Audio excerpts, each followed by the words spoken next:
Wayne Carini, and I chase cars. Regardless of the highly advanced technologies used in modern cars and all the talk about their futuristic designs and advantages, there's something too charming and unbelievably mesmerizing about older classic cars which still attracts people to them. Nonetheless, while the classic automotive industry is diverse and full of knowledgeable people, there's no one like Wayne Carini from Chasing Classic Cars to show us the inside of the business, from the acquisition of every car to its restoration and subsequent sale. Though there are still too many classic cars waiting for someone to bring them back to their golden days, so far Wayne Carini has done an exceptional job at finding the best of them, starting with those rare, almost disappeared autos up to some very expensive luxury-filled cars. So, what are the most remarkable finds ever seen in chasing classic cars? Stay here to remember them. The Lamborghini Mira made history back in 1966 by arguably becoming the first supercar ever made, marking the start of an era both for Lamborghini and the industry. Even though the Mira became a standard in the industry, both design and function-wise, less than 1,000 were made in 7 years of production, making it almost a miracle to find one these days. For his part, Wayne Carini is the luckiest man in the business for having found not one but two Lamborghini Miras hidden in barns. The first was uncovered in a small garage in the Midwest where the owner had stored it for over 30 years. While anyone else would have been discouraged by the sight of a dusty-covered, likely dysfunctional red Mira in that garage, Wayne was ecstatic to open its doors and see what it was like inside, describing it to be in unbelievable great shape. The second Mira was shown in the episode Just a Little Patience, in which Wayne traveled to Florida to find another dust-covered 1968 Mira that had been sitting in a garage for several decades. Lamborghini Mira was Mr. Lamborghini's first attempt at building a sports car. He did a great job. Unbelievable, beautiful car. The story of this car is what is expected of any good Mira lover, as its late owner couldn't afford it back in 1983, thus taking the risky decision of mortgaging his family's home to make his dream come true. In the 14th season episode, Hooray for Jollywood, Wayne uncovered a 1965 Shelby Cobra in excellent condition and preserved some of its original parts. While the Cobra was lacking in the dusty aspect that Wayne enjoys so much and had been renovated a couple of decades before, he was nonetheless ecstatic to find it and test it. Considering how rare it is to find a classic race car with such low mileage is a miracle in itself. This is not the first Shelby Cobra unearthed by Wayne in the show. Knowing the high value this specific model has due to its importance in the racing world and car industries, Wayne has made good deals out of all the Shelbys which have entered his garage, including another 1965 Shelby Cobra he sold in 2015 for an impressive $1.45 million on Barrett-Jackson. The rare sight of a 1964 Griffith 200 in a show surely brought joy to more than a couple of motorheads. Less than 200 Griffith 200s were made during its one-year-long production run, created with the intent of challenging the Shelby Cobra series in durability and performance.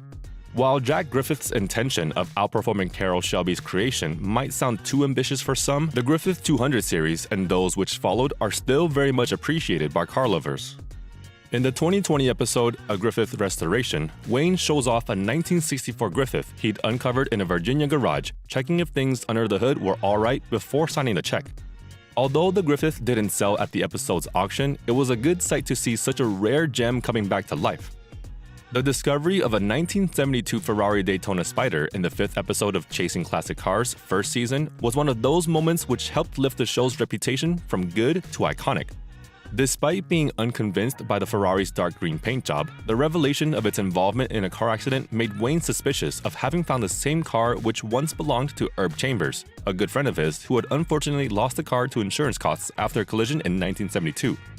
After comparing plates and details about the accident, Wayne and Herb flew to Denver to find the 1972 Daytona Spider in seemingly good condition. The price wasn't too attractive, but spending $1 million on a supercar from the 1970s is a luxury that the now billionaire Herb was more than willing to afford. Wayne, on his part, did a good job at restoring it to its glory with a new interior, fixing details under the hood, and turning it back to its original gold color. In the category of rare, the 1955 Manta Ray is a vehicle which fits the description perfectly. Besides the unusual-looking and futuristic design, which marks this concept car as one of the most original of its age, the Manta Ray is also special because no one had seen one of them in over 60 years. The long wait came to an end when Wayne Carini showed the 1955 Manta Ray in Chasing Classic Cars, having traveled to Kansas just for it. As the current owner D.E. Lacer affirmed, his father bought this car in the 1950s and never got rid of it, preserving it in the same condition he bought it. While the car was not for sale and the owner planned on leaving it unrestored for the time being, Wayne could attest to how great of an experience it was to be behind its wheel. The Season 9 episode, Road to Minerva, showcases one of the most interesting and charming car stories ever seen in chasing classic cars. Besides being as dusty and rare as Wayne loves when searching for cars, this 1930 Minerva had an interesting and surprising story which even included Wayne's father. The previous owner, John Hawkeye Hawkinson, was one of the biggest car collectors in New York, though his methods were far from conventional. He bought the Minerva in 1959, but paid for it over 15 years, taking the car home part by part every time he made a payment. The car had sat unmoved in his backyard since 1974, eventually moved out in 2016 following Hawkeye's unfortunate death as his possessions were sold one by his will's executor. After hearing about the sale, Wayne remembered that Hawkeye was a good friend of his father, whom he'd met when the man visited the Carini household decades ago. Wayne won the 1930 Minerva auction and restored it to its glory, auctioning it for $484,000 in 2017. In the 13th season episode, Chevy Surprise, Wayne Carini traveled to New Jersey to inspect a red 1967 Lamborghini 400 GT. The car had remained unmoved in a garage for over 20 years and had some of Wayne's favorite things in a car, such as an original intact engine and one single name on its list of previous owners. While the less exciting and highly worrying part of this Lamborghini was that it was missing some parts difficult to find, such as the windshields and side mirrors, it was by all means an incredible discovery. Another moment in the list of iconic car discoveries in chasing classic cars history was added to by a 1921 Stutz Bearcat shown in the episode The Find of a Lifetime. The car is well deserving of the episode's title, as it's not only one of the rarest and finest finds of Wayne's career, but was also quite worthy on the money aspect. The 1921 Stutz Bearcat had an undeniably interesting story, as it had remained stored in a backyard for 83 years before Wayne bought it in 2015.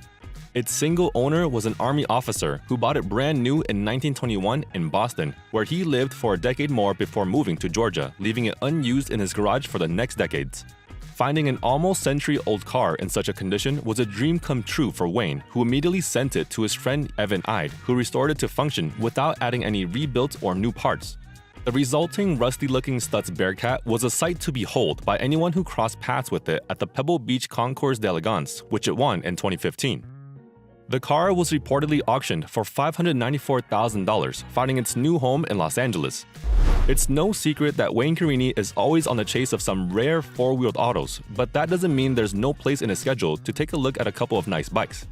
As seen in an episode from Chasing Classic Cars' 13th season, Wayne traveled to Boston just to take a look at a motorcycle which had been sitting in the basement for several decades. Despite not being in its greatest condition and missing some rear parts, the 1915 Harley-Davidson discovered by Wayne was everything he was looking for. Besides the fact that it was preserved in its original paint and existent parts, this Harley-Davidson was very rare, both for its design and old age. In 2019, this century-old bike was listed as a 1916 Harley-Davidson and sold for $34,500, apparently a bargain to a shrewd collector. Overall, it doesn't matter if it's a supercar, a bike, a hot rod, or a classic coupe. It's undeniable that when it comes to finding and selling the best autos out there, Wayne Carini's decades-long expertise has no competitors. Thank you for spending some time with us. Make sure to like and subscribe so you never miss another video. We also handpick these videos which we recommend you watch next. You can talk to us on all social medias or ask a question in the comments below. Thank you for being with us, and we'll see you back tomorrow.